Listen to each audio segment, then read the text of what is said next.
Everyone, मेरा नाम doctor Ejaz थाना है और मैं रेजिडेंट डॉक्टर हूँ एम्स न्यू दिल्ली में। इस अवेयरनेस वीडियो में मैं आपको कोविड मैनेजमेंट के बारे में कुछ अपडेट्स बताना चाहती हूँ।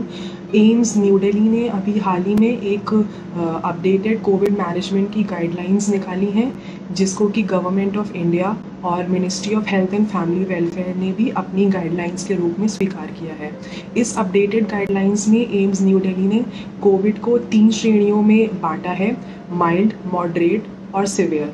अब हमें जो जानने की बात है उसमें यह है कि इन तीनों कैटेगरीज या श्रेणियों को हम किस तरह से पहचानते हैं, मतलब कि उनके सिम्टम्स क्या हैं, उनके लक्षण क्या हैं और उनके लिए अप्रोप्रिएट मेजर्स या स्टेप्स हमें क्या लेने होते हैं। सबसे पहले मैं आपको बताऊंगी माइल्ड डिजीज़ के बारे में।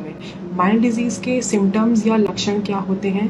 इसमें आपको खांसी आती है, इसमें आपको बुखार आ सकता है, इसमें आपको बलगम बन सकता है, इसमें आपका गला खराब होता है। और इम्पॉर्टेंट चीज़ ये है कि माइल्ड डिजीज़ हम तभी बोलेंगे जब आपको कोई भी सांस लेने में तकलीफ़ नहीं है और आपको हाइपॉक्सिया नहीं है। हाइपॉक्सिया का मतलब ये है कि आपके पेरिफेरल सैचुरेशन इज़ नॉर्मल। अब हमें ये जानना है कि इसकी मैनेजमेंट कैसे होती है। इसकी मैनेजमेंट में जो एम्स दिल्ली ने जो प्रपोज़ किया है वो है होम आइसोलेशन।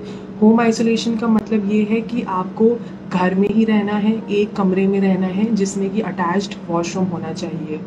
अब इसमें आपको क्या क्या बातें ध्यान रखनी है? सबसे इम्पॉर्टेंट चीज़ जो कि WHO सब लोग पूरी दुनिया कब से बोल रही है, आपको अपने हाथ साबुन और पानी से धोने हैं, सैनिटाइज करना है, आपको किसी के भी कांटेक्ट में नहीं आना है और आपके जितने भी ड्रॉपलेट्स होते हैं जैसे कि सलाइवा हो गया, थूक हो गया, बलगम हो गया, वो किसी के भी कांटेक्ट में नहीं आना चाहिए। फिर यदि आपको फ़ीवर है तो आपको बुखार कम करने की दवाई लेनी है। यदि आपको खांसी आ रही है तो आपको खांसी कम करने के लिए दवाई लेनी है, जिसको कि हम लोग एंटीटसिव्स बोलते हैं।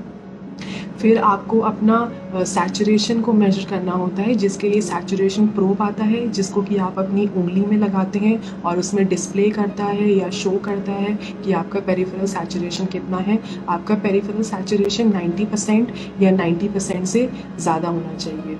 अब इन सब चीज़ों के बाद आपको जो ध्यान रखना है कि कब आपको अस्पताल में भर्ती होने की ज़रूरत है। अब जैसे कि आपको पता है कि अभी आप हर जगह न्यूज़ चैनल पे, सारे सोशल मीडिया प्लेटफॉर्म पे आ रहा है कि बेड्स की कितनी अनअवेलेबिलिटी है, ऑक्सीजन सप्लाई कहीं नहीं है, वेंटिलेटर्स नहीं है। तो आपको अस्पताल में तभी जाना है जब आपको सच में ज़रूरत है अस्पताल में जाने की।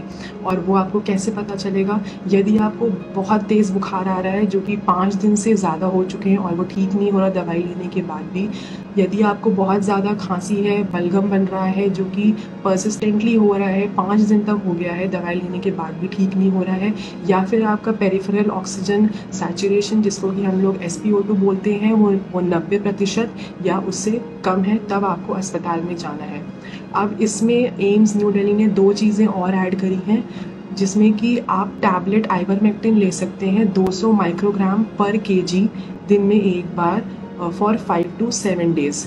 आप इनहेल्ड कॉर्टिकोस्टेरॉइड जो कि ब्यूडेसोनाइड के नाम से आता है, जिसको कि आप ले सकते हैं 800 माइक्रोग्राम दिन में 2 बार 5 से 7 दिनों के लिए।